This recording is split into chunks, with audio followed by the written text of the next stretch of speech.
It's time to, I got this all set up for rip off the mask and get to the task. It's time to jump into the rotation.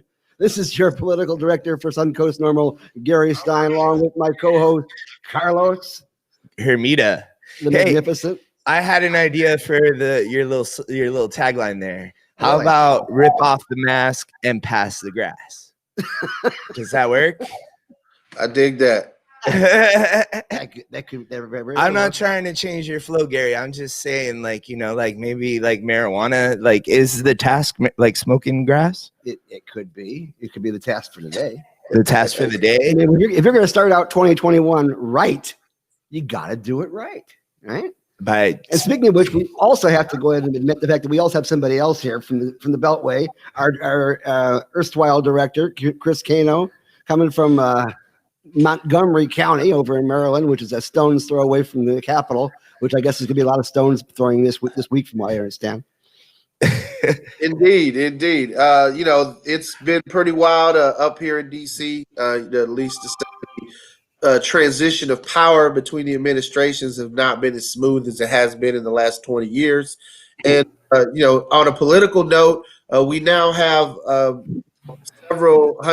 couple hundred members of Congress, you know, wanting to object to the election results and will vote to not certify them. So all eyes go to Georgia on Tuesday for deciding the future of this country.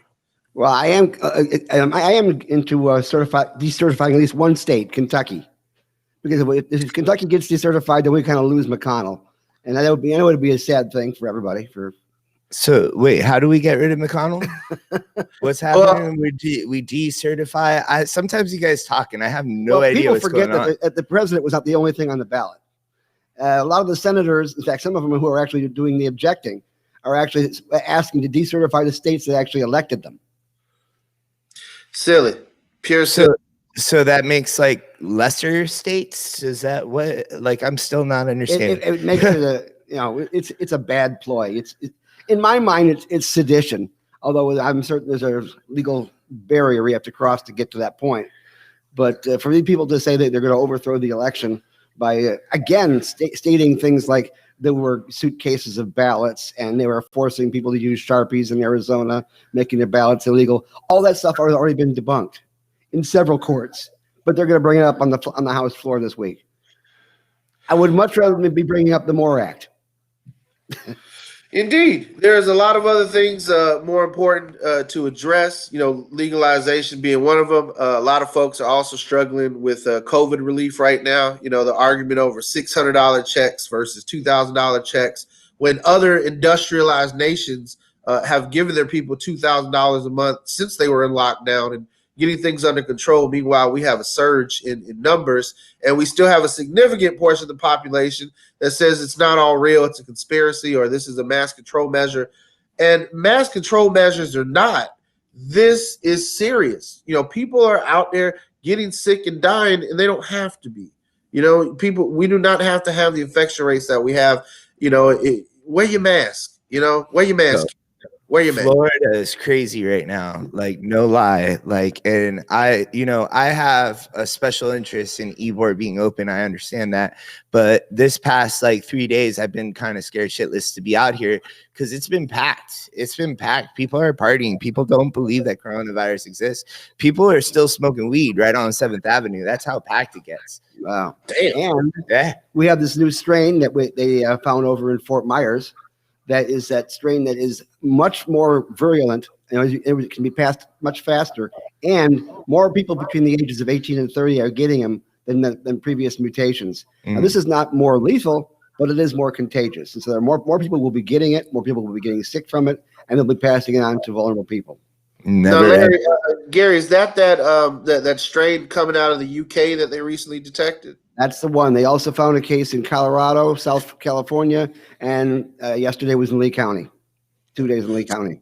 So for those of you who are watching, we have an amazing, talented board. You know, Gary Stein, our political director here, also has a master's in public health and has worked for the government for many years, working on a variety of public health projects. So when it comes to public health, we defer to Gary, which is why he insisted when we had our holiday sesh that we had masks and we made sure everyone has one. And we have these fantastic Suncoast Normal masks that you get with your membership now. Gary, why don't you show folks the mask? That's right. You can. As a matter of fact, I was out eating the other day, and I remember the waitress walked up and she said, "I love your mask." And of course, you get this dynamite pin whenever you become a member of Suncoast Normal, which also comes with the mask. Indeed, and your membership card. And Carlos, who runs our headquarters there at Chillum Glass Gallery CBD Dispensary, has so graciously agreed to offer an in-store discount to all of our Suncoast card-carrying Suncoast Normal members. That's right. If you like glass pipes, if you like vaporizers, if you like CBD or Delta 8 THC, right? I got some. We're gonna smoke it. And what do you have to donate to get a Puffco? What do you have to donate to get a Puffco? I mean, if you become a member of Suncoast Normal, you get 25% off of Puffco. Well, that's 1/4 of the battle, isn't it? Yeah. Well, There you go. I gotta becoming a member is a quarter of the battle. I know you guys were wrapping up the year last week or week before, and now we are in a new year. So we are hoping that this year, 2021, will be the time that things actually do happen. Now, I can tell you it went off to a bad start. New Jersey, as you know, did legalize adult use this last week, this last election, and it was supposed to start on January 1st. They had it all geared up. Everybody was all stocked, ready to go. And what happened? It didn't. The adult use, is still locked down until they finish the rules and regulations in New Jersey. What a surprise.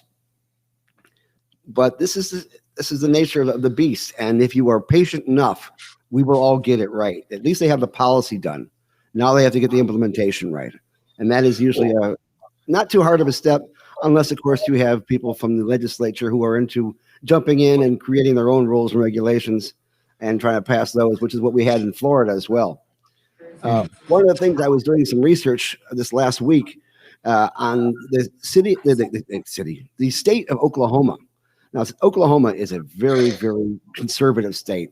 You know, it went like 67.8% for the Republicans in this last election.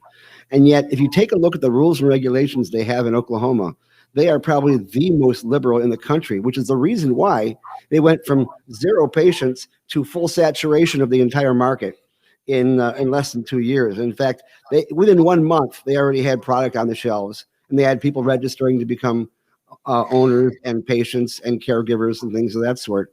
And right now, without any other glitch bills being occurred, right now in Oklahoma, you can have up to 3 ounces of cannabis on your person, or 8 ounces in your residence. You can have up to 1 ounce of concentrates. Concentrates of here more than a gram is a felony. 72 ounces of edibles, and 6 mature medical cannabis plants, and 6 seedlings.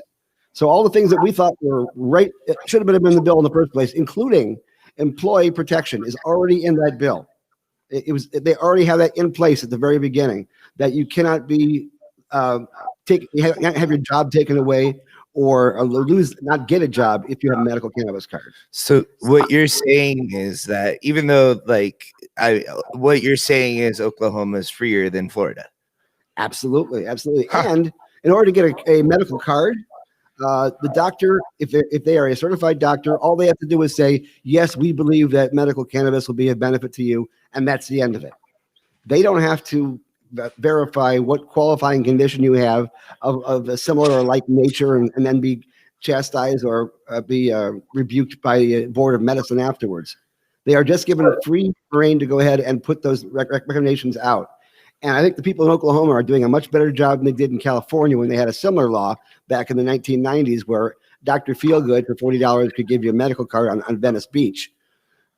But here you have to have a medical doctor who does verify it. And it's a much freer policy. Now, they don't have delivery yet. That's one thing they're working on. But if you come from out of town and you come into the state, you can buy automatically using a license you can get for up to 3 months. And that is basically renewable for as long as you're there without having to have a medical card in your own state. Wow. Imagine what that'd be like to just go to the store. I actually just recently decided not to renew my medical cannabis card here in Florida because it's too much goddamn money. So here I'm hearing that, like, even though I fought for medical marijuana in Florida, I'm not going to renew my card because I just don't have the money right now. And people in Oklahoma, which is a traditionally much more conservative state, have more liberties. That's great. I love that. I mean, remember, Oklahoma is the home of Joe Exotic, so the Tiger King factor has liberalized the state over recent times. Is that the prison he's in right now? What happened? Which prison is he in right now? Is that in the state of Oklahoma? I'm not sure what prison. I know he's rotting away in jail and like won't be able to get out for a while. And we in Florida have damn Carol Baskin to have to deal with. We're down on the street from ours. Yeah, Dana Zoo closed down too. We should all just get stoned and go to the Big Cat Rescue one day.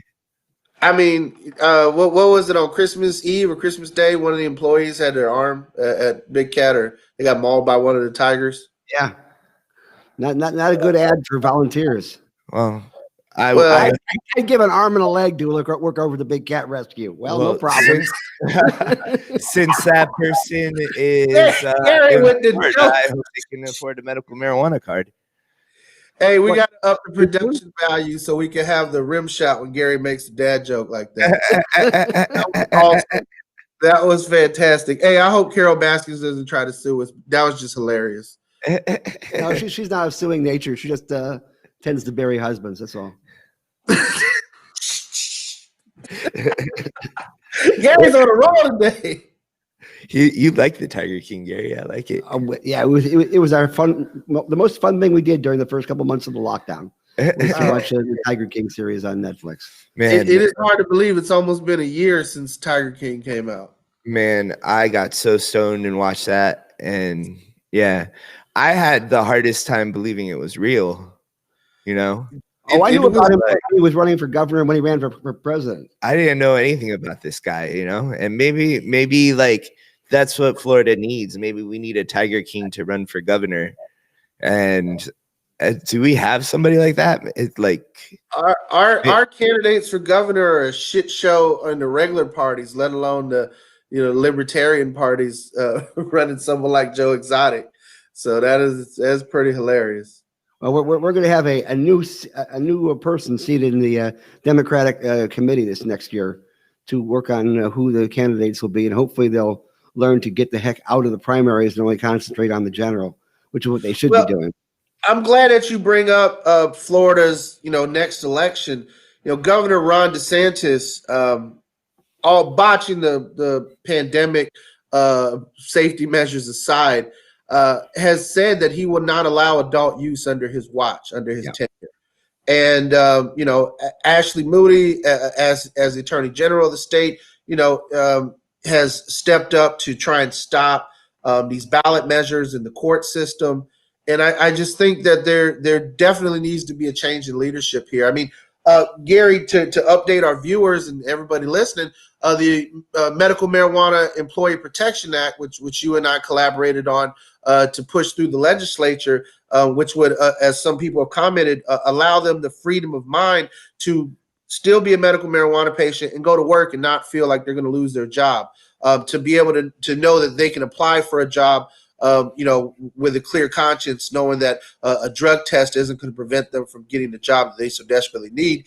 And our bill sponsors have come back to us and said, because of, the nature of the current, leadership in Florida, with the Republicans controlling things and, their donors controlling them, we're going to have to amend it to where it's only going to cover public employees in the initial bill.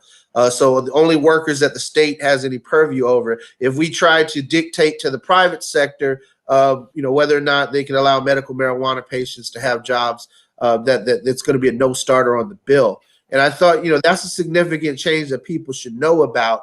And it's not anything we can do procedurally to get around it. It's a matter of, if we don't water down the bill, essentially, it's not going to pass. It's not going to go anywhere. And this bill hasn't gone anywhere for the last couple of years, despite our efforts to attempt to push it through. So I think it's important people know elections have consequences. And if you're not registered to vote now, you didn't vote in the last election, this next election for governor of Florida and these state representatives and state senators that are really affecting our lives on a much bigger basis than Congress and whoever sits in the White House is important, and you should get involved. And as Carlos said, for someone who's been advocating for this for years, and finally get medical marijuana here in Florida, and then you can't even afford to renew your doctor recommendation. I mean, that's ludicrous. The prices are ludicrous. The whole system that they set up was not designed to be patient friendly, and that's why we're here to continue to advocate for a patient centric system. I mean, it's always tripped me up. Like, I know you guys have done a lot of work with that, writing that whole employee protection program or whatnot.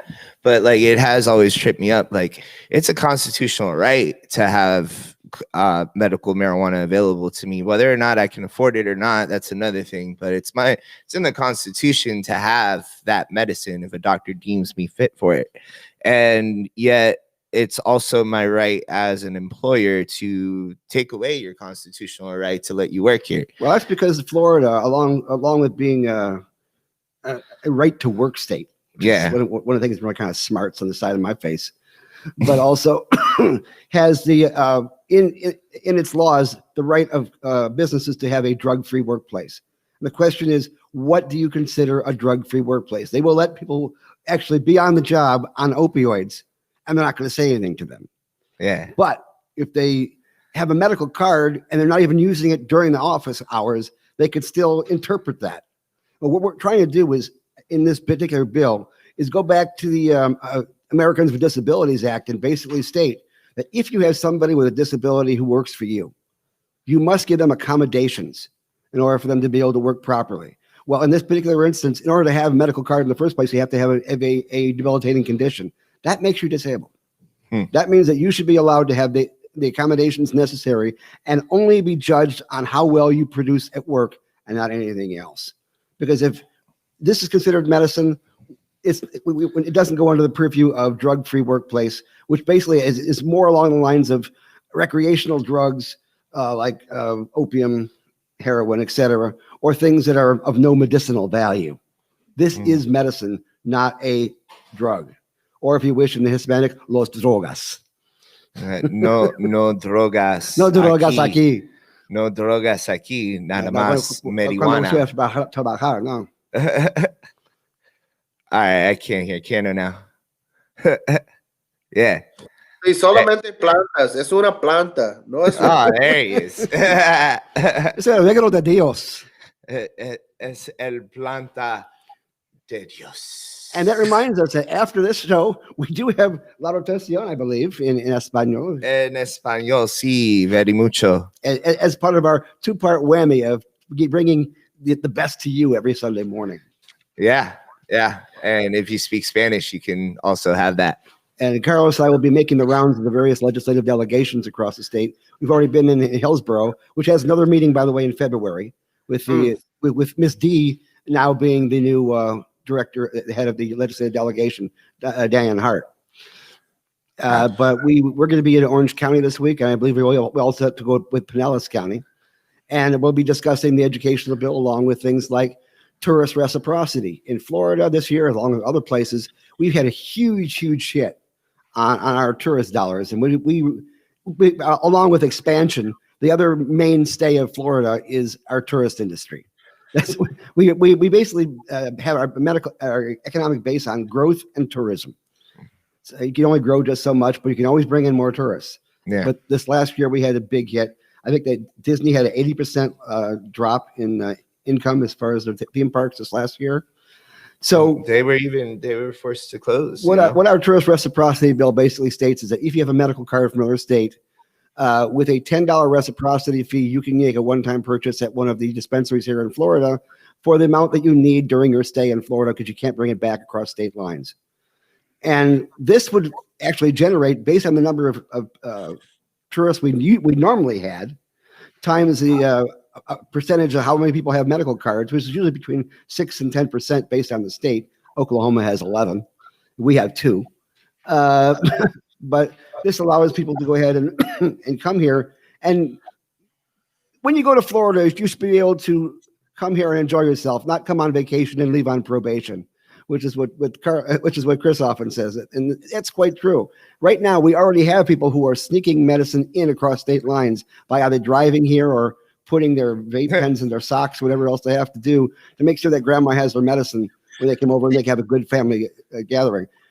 And it's problematic for patients. I mean, as the security at our airports and our seaports, increase due to the war on terror and the an interest in national security. I mean, you have those full body scanners like in Total Recall now, and it's like, oh, we can see your vape pen in your underwear, and now you're smuggling a battery in your underwear. That doesn't look good at the airport. So definitely, this reciprocity bill makes a lot of sense, Gary, and I'm glad that this is an opportunity for the state legislature to do right by the people. 200 million Americans live now where they have access to medical marijuana. For a lot of people, this life-saving medicine, this life-changing medicine, is something that has allowed them to have a better functionality and quality of life.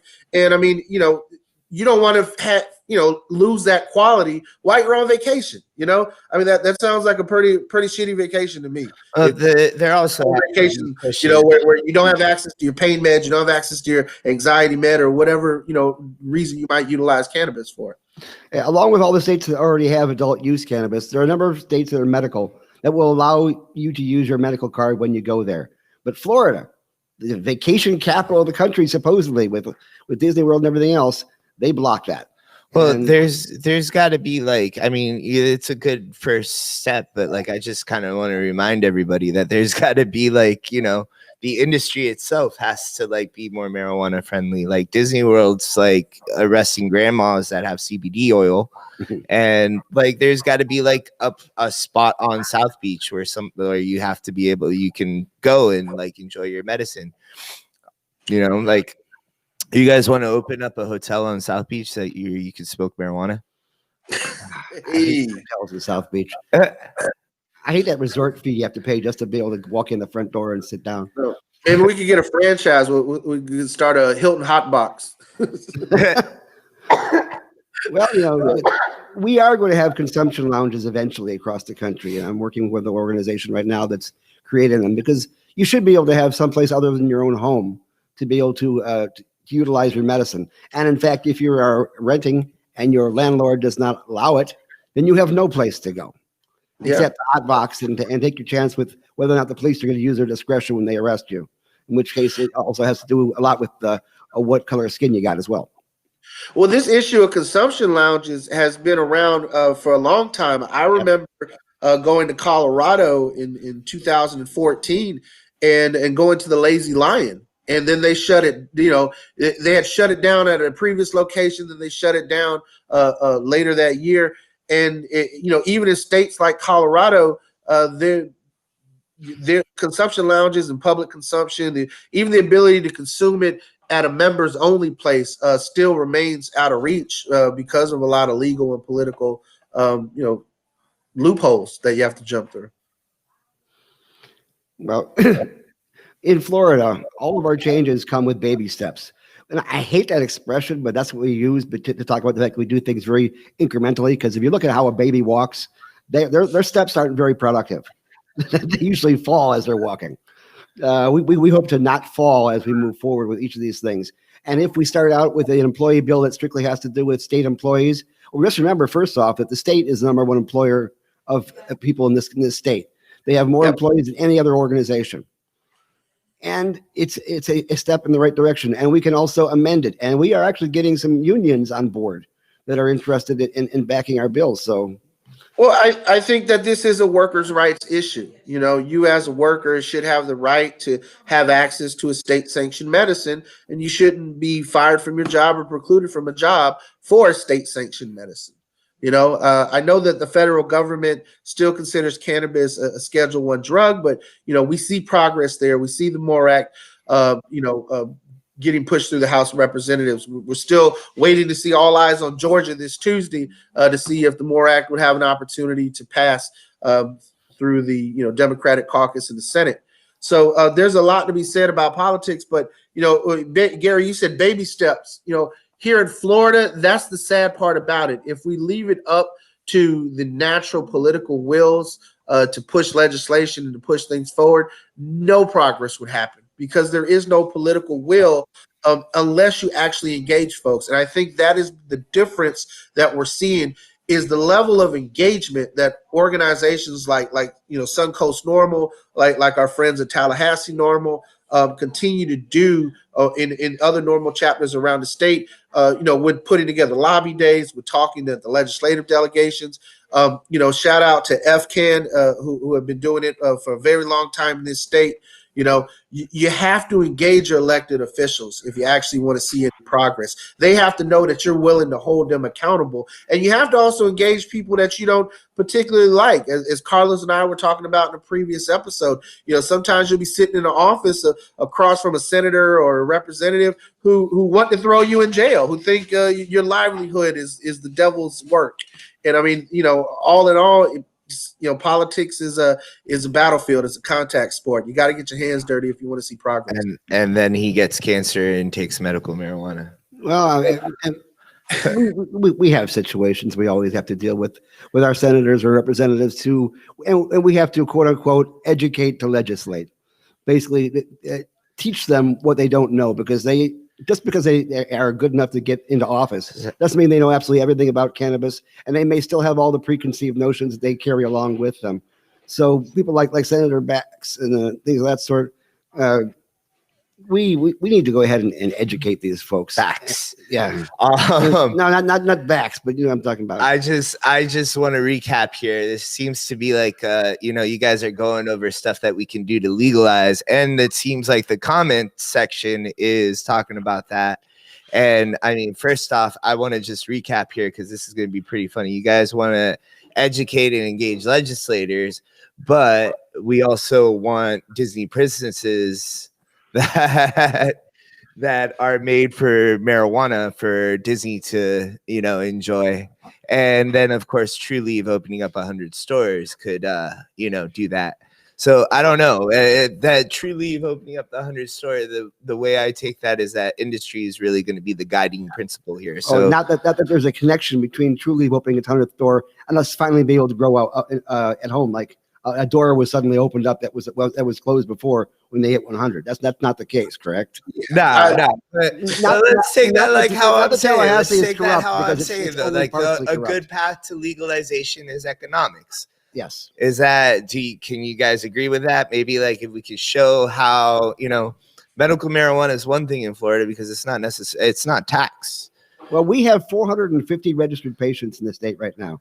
That is only 2% of the population. The average saturation rate, as I mentioned, per state is usually around between 6 and 11%, 9 right in the middle. So we have a heck of a lot more people who are not registered, who could have access to this market. This market is so much bigger than the marketers that are putting the product out right now. And that's why they're not registered though, because some people are afraid. They don't trust the government here in Florida. I have no idea why. And they don't want to be on a list. They don't want to be on a registration. They don't want to pay the money. Yeah, it's a difficult thing here. And yet we have a very conservative legislature that feels if we can't regulate it, that we won't allow it. Yeah, and that's basically the problem behind home grow, because they're afraid of what is called diversion, which means you grow it on your land and you pass it out to the neighbors. That's what they're saying. Up here in the DC area, you can gift cannabis to one another. It's legal to gift it. So I mean, if you're giving it away to your neighbors, it's not necessarily a bad thing. The problem is that it's created a gray market up here in the sense that if that is a problem for some folks, because they don't have legal dispensaries, they don't have places where you can get it for adult use, but you can gift it to one another in the DC area. So, they'll have these services where you can buy a smoothie, and for $150, you get a smoothie, and they gift you, a half an ounce of cannabis. Amazing how that works. And I was always stopping at Protein Powder. I'm going to the wrong smoothie shop. In some places, it's gotten to be even as cheap as stickers. It's like, oh yeah, I'm gonna buy a Rick and Morty sticker for $50, and it comes with a gift of an eighth of cannabis with it. Buy a pickle, Rick. Get a blunt. What a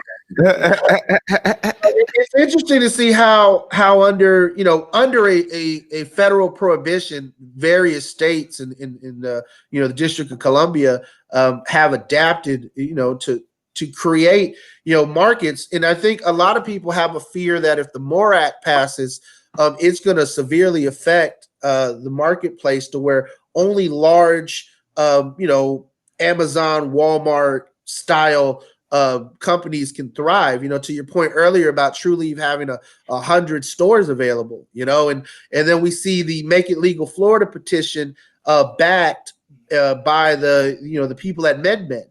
And so it's interesting to see how the various legalization initiatives that are being pushed in several states oftentimes don't have home grow involved, or we've seen industry players actively fight against it. So I think it's important for the industry players here in Florida to be on record of where they stand in regards to patient rights. And we welcome organizations, TrueLeaf, Sotera, One Plant, Curaleaf, whoever you may be. If we left anybody else out, Harvest, we ask all of you in the industry to join us in our fight to make the system patient-centric, to make it work for the people that you're serving. Because remember, in this industry, the customers that you have are sick people, and their needs should be put first in this system, not profits. I mean, we've got over 20 million people in the state, and usually 120 million tourists if they get reciprocity.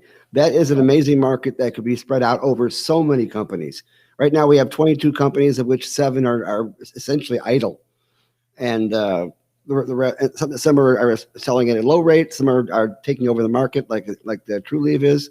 But eventually, it will even out. But here's something that people may not think about right now. What is the future of cannabis?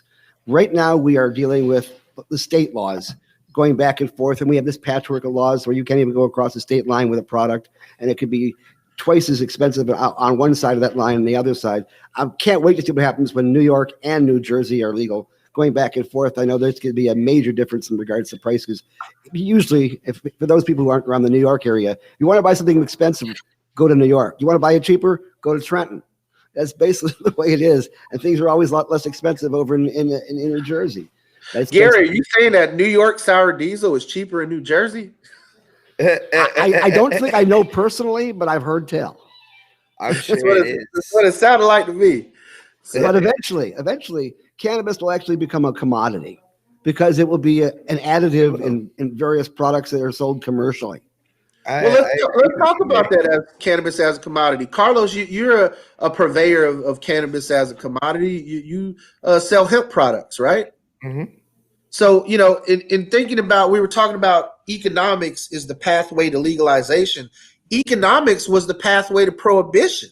If you go back, you read The Emperor Has No Clothes, you read the Schaefer Commission reports, and you can see that it was economics that helped work to outlaw hemp, to work to outlaw the cannabis plant outright, whether it was being utilized for industrial purposes or utilized for medicinal purposes. And here we are, today, those same stakeholders who benefited from cannabis being illegal have become multi-billion-dollar conglomerates in the modern era. So cannabis still has the same old adversaries. Let's not take that away from it in any way, shape, or form. You have economics is still one of our biggest things. You have different money trusts and biochemical companies, all who have a vested interest in keeping this illegal. And why? Because we've seen how cannabis create new sustainable industries. There in Tarpon Springs in the Bay Area is a house made out of hempcrete.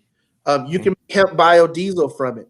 And we were talking about it being in products. I mean, you can't walk into a Ross, a Marshall's, an Ollie's Bargain Outlet without seeing cannabis products on the shelves, cannabis shampoo or, hemp CBD drops. I mean, people are getting CBD for their pets now. And we're not going to mention Provita, which is on the label there. Well, I actually got this at Carlos's shop because Yeah, mention it.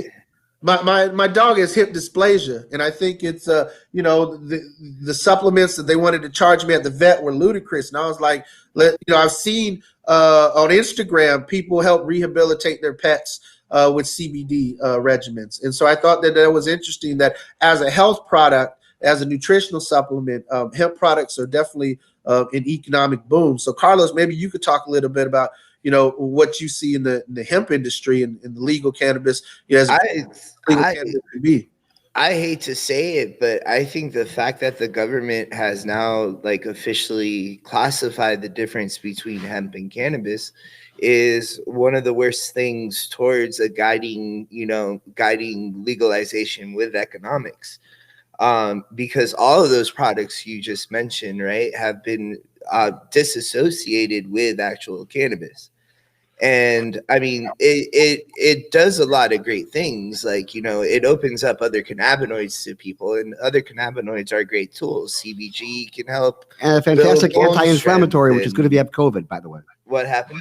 It's also very good anti-inflammatory, which makes it good if you happen to have COVID. Yeah, but I mean, the thing is that like now we've commercialized it. Like now normalizing hemp doesn't necessarily mean marijuana is going to become legalized, right?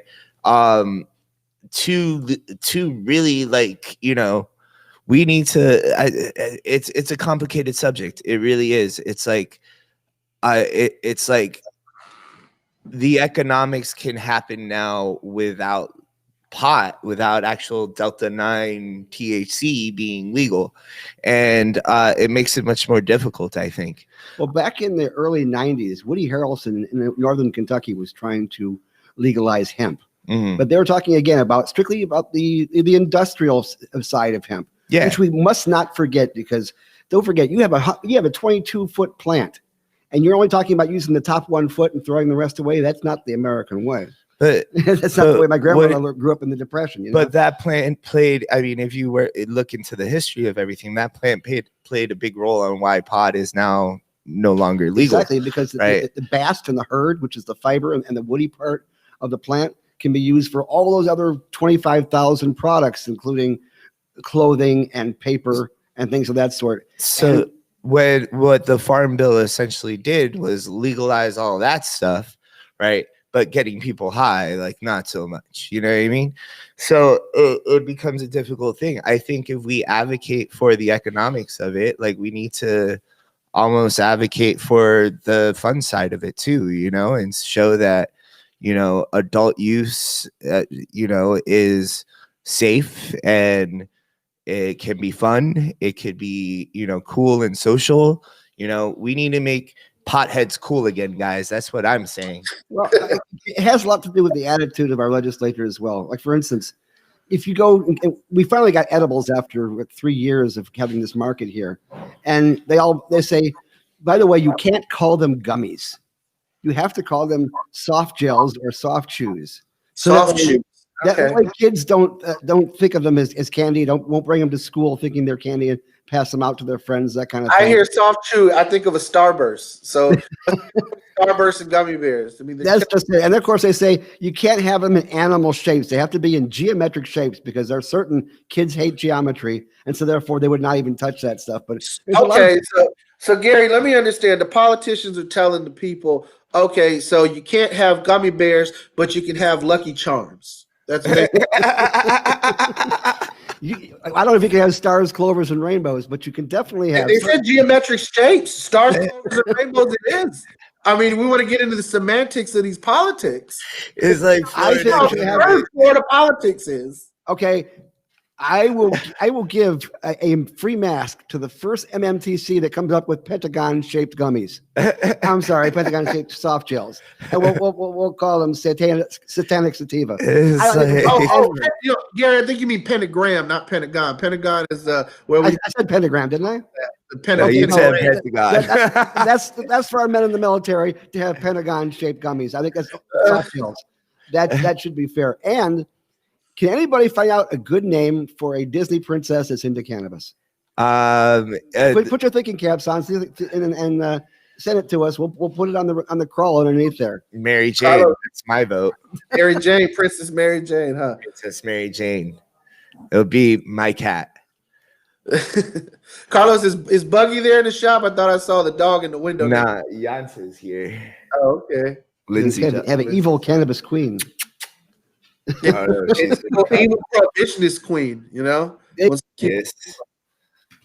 She's shy. She doesn't want to be on camera. Oh, really? She's right in the middle of the shot. She's perfect. Oh, Though. there she is. Hey, say hi. The camera's right there. Yeah.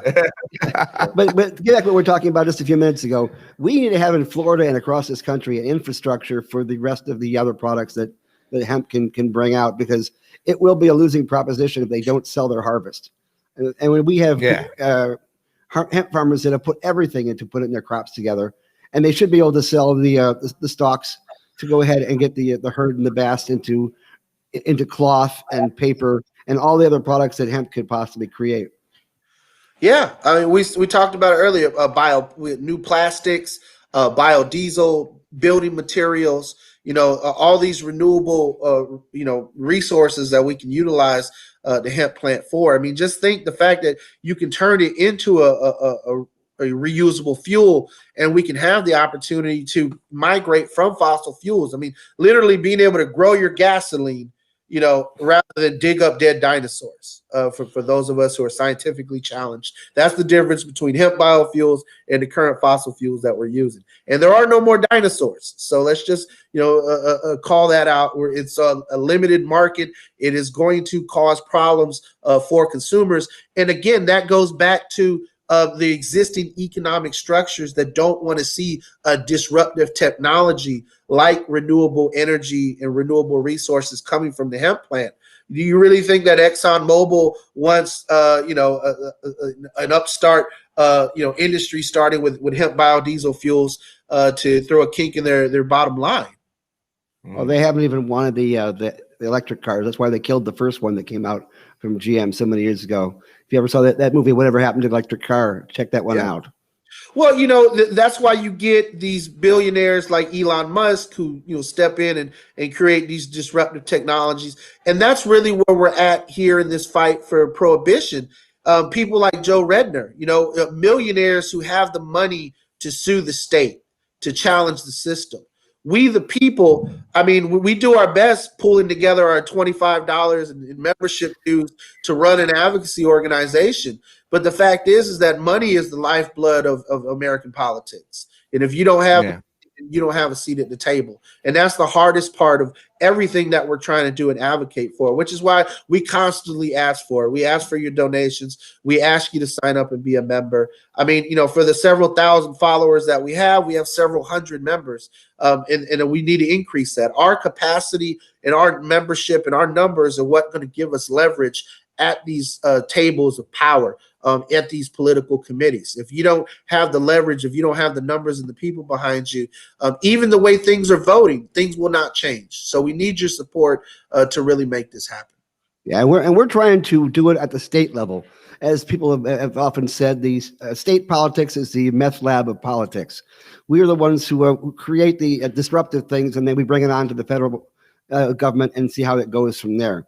As far as the federal government is concerned, well, it's going to be very interesting as to what happens in Georgia this next week. But even if the Democrats do manage to win, that will still create an even Stevens Senate, which means one vote in the opposite direction. And whoever one party wants that the other one doesn't want will switch.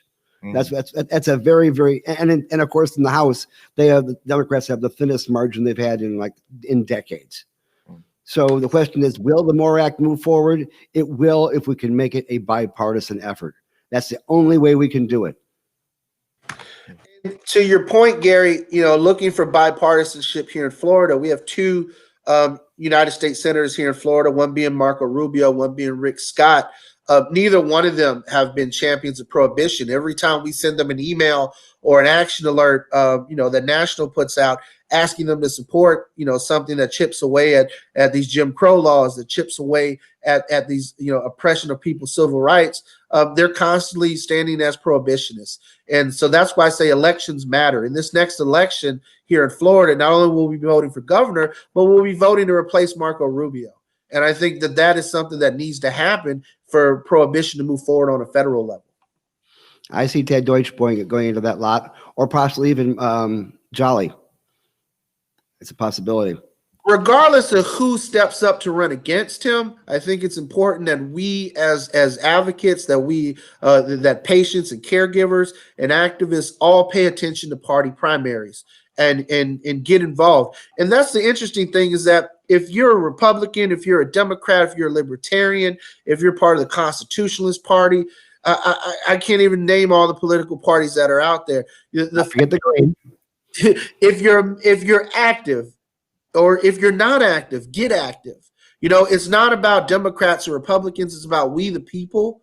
And if you have people who are active in the Republican Party who are pushing this on their side, and you have people in the Democratic Party pushing this on their side, that's how we can meet in the middle and actually get this done. But if we have prohibitionists winning primaries in both parties, nothing is ever going to get done. I mean, we actually did have pro-cannabis Republicans over the last few years.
Okay, so Are we back on? we're back on, just I think for just like 2 more seconds. Just so you know, a hurricane did not hit. Tornado did not hit. The dog that we were talking about, destroyed the live feed. So, The dog ate our live feed. If this is at the end of the live broadcast, then thanks for watching. If it's a whole new broadcast altogether, you can catch us. Just scroll down a little bit on your feed. You'll see us. What a fantastic way to start 2021. But everything's okay. The dog's okay. The computer equipment's okay. And we'll see you next week, and tune in for La Rotación. Also, En español. Also, check us out on suncrestnormal.org. Follow us on social media. This podcast is everywhere at this point. You know, we're on iTunes and Stitcher and all that stuff. But We are not on Pornhub though. oh, geez, Gary. All right, and yeah, we'll see you next week.